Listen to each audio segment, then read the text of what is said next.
자, 이제 관심은 여러분들도 또 패널분들도 다 아시겠습니다. 오늘 25일에 있을 이재명 대표의 위증교사 혐의 1심 결과일 겁니다. 한동훈 대표는 자신이 법무부 장관 시절에 추진한 이 검수 원복 시행령 덕분에 위증교사 혐의 수사가 가능해졌다 이렇게 주장을 했습니다. 이런 한 대표의 주장 어떻게 보시는지 먼저 윤 변호사께서 얘기 좀 해주시죠. 저게 이제 전반적으로 검찰의 직접 수사를 막아왔잖아요, 민주당에서. 네. 원래 전체 범죄에 대해서 직접 수사 가능했는데 6대 범죄로 막았다가요. 부패경제, 선거 공무원, 그다음에 대형 참사 범죄도 검찰이 직접 수사 개시를 할 수 있었는데 예. 이것도 또 줄였어요. 그게 2022년도 9월 10일자로 시행이 됐는데 거기서 이제 경제범죄하고 부패범죄만 줄여놨죠. 네네. 그러니까 사실 위증교사는 거기에 포함이 안 된다 이렇게 한동훈 대표는 해석을 한 겁니다. 그렇죠. 근데 저 한동훈 대표가 이제 그 법무장관 시절에 시행령을 개정하면서 다 넣어놨습니다. 그러니까 사법질서를 방해하는 죄도 가능하도록. 네네. 왜냐하면 부패, 경제, 범죄 등 이렇게 돼 있기 때문에 그 등을 좀 넓게 해석을 한 거죠. 네. 그 말씀을 하신 거고, 그러나 개인적으로 보면 이제 다른 분들이 반박을 할 거기 때문에 제가 미리 말씀드리면 사실은 이제 검찰청법에 의하더라도 그 수사 과정에서 부패범죄 수사 과정에서 인지한 범죄는 수사를 할 수 있어요. 그런데 저 위증교사를 발견한 것이 검찰이 직접 인지한 것이 처음에 시작을 한 것이 아니고 김진성 씨가 그 백현동 관련해서 알선 수재 혐의 수사 받다가 김인섭 씨하고 거기서 인지한 거거든요. 그렇기 때문에 가능은 했지 않았을까라는 생각을 하는데 아마 논박이 있은 그런 미연의 논박을 방지한 공은 있죠. 네, 알겠습니다. 일단요, 한동훈 대표가 법무부 장관 시절에 이 검수 원복을 언급하면서 이 대표의 위증교사 의혹도 재수사가 가능했다고 말을 했습니다. 직접 발언을 한번 들어보겠습니다. 할 일을 제대로 하는 검찰을 두려워해야 할 것은 오직 범죄자뿐입니다. 이제는 지난 5년간 무슨 일이 있었길래 이렇게 명분 없는 야반 도주부까지 벌여야 되는지 국민들께서 많이 궁금해하실 거라고 생각합니다. 현재 지금 시행령으로는 이 위증이 검찰의 직접 수사 대상인 거죠. 그러니까 시행령상으로도 새로 개시할 수 있고 그리고 관련 사건으로도 수사할 수 있을 것 같다는 생각을 합니다. 네. 이게 조금 지난 이야기라서 제가 좀 설명을 해 올려야 될 것 같아요. 이제 검수 원복 또 검수 완박 이 이야기인데 한동훈 대표가 말한 이 검수 원복은요, 검찰 수사권 원상 복귀를 말하는 겁니다. 이 검찰의 직접 수사 범위가 확대가 된 거죠. 그걸 못하게 해서 쓴 걸 할 수 있게 된 겁니다. 그래서 아까 윤 변호사께도 말씀해 주셨지만 이 직무유기나 위증이나 마약 수사의 범죄도 검사가 직접 수사할 수 있게 된 상황을 지금 한동훈 위원장이 말을 한 겁니다. 민주당이 말한 이 검수 완박은요, 검찰 수사권을 당시에 완전히 이 박탈해서 6대 범죄에서 부패 경제 범죄인 2대 범죄로 줄여놓은 것을 이게 핵심이었습니다.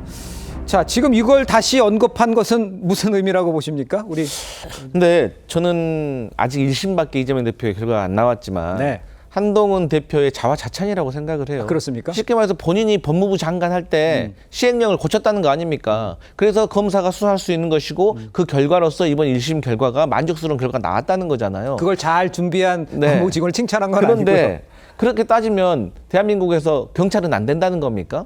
상당히 경찰들이 기분 나빠할 수도 있을 것 같아요. 근데 그 문제는 둘째치고 네. 아니 국회에서 법을 만들었는데 또 상위법의 취지에 맞춰서 시행령을 만들어야지 상위법에 반하는 것을 자의대로 해석해가지고 시행령을 만들어서 모법에 대해서 다른 형태로 이렇게 법이 시행령이 된다고 하면 예. 국회가 왜 필요한 겁니까? 상권 분립의 취지에 어긋나는 거예요. 그리고 이제 윤 변호사께서 말씀해 주셔서 제가 좀 추가적으로 말씀을 드리는 건데 네네. 사실 이 김진성 씨가요, 알선 수재 혐의로 기소가 그 공범 한 명은 기소가 되어 있습니다. 2명이서 알선 수재를 했는데 예. 근데 김진성 씨도 검찰이 구속영장을 청구를 했어요. 근데 영장이 기각됐습니다. 그러면 다시 구속영장을 재청구를 하든지 아니면은 불기소 처리해야 될 거 아닙니까? 예. 그런데 검찰이 공범은 기소를 했는데 김진성 씨는 안 했어요. 그러니까 야당에서, 그러니까 박균택 민주당 의원은 여기에 대해서도 의혹을 제기하고 있거든요. 예. 그래서 어찌됐든 원래 본 얘기로 돌아가면 검수원복이라는 것은 어쨌든 법으로 국회에서 통과시켜서 이게 된 것을 예. 시행령으로 바꿔서 취지와 다르게 이게 흘러간다는 것은 국회의 힘을 빼는 것이다. 그렇게 생각합니다. 알겠습니다. 일단 송국권 본부장께서는 지금 이 검수원복 이 얘기를 답을 해주시고요. 네. 윤기찬 변호사께서는 지금 얘기한 김진성 씨 얘기한 것을 그걸 좀 답변을 주시면 좋을 것 같아요. 네, 먼저 하시죠. 저도 그 검수완박, 검수원복 시절에 계속 이게 계속 취재를 했기 때문에 그렇죠. 잘 아는데 예. 이게 그때 경제 부패 등자가 들어가서 문제가 시작된 거예요. 네. 등에서 대통령으로 정하는 주요 그 사안에 대해서는 그 검찰이 직접 수사를 할 수 있다. 그래서 그렇다면 이것은 그 다음부터는 행정부의 소관이 되는 거예요. 시행령을 바꾸는 것은 등을 네. 이제 해석을 해가지고 그래서 부패 안에다가 무고죄하고 위정죄를 집어넣은 겁니다. 그것을 어떻게 행정부가 당연히 그러니까는 입법부에서 법안을 가도하게 해서 행정부의 권한을 좀 축소시키면은 그 사안에서 행정부가 할 수 있는 건 대통령령을 만드는 거기 때문에 네. 행정부가 가지고 있는 권한 가지고 그렇게 만든 거죠.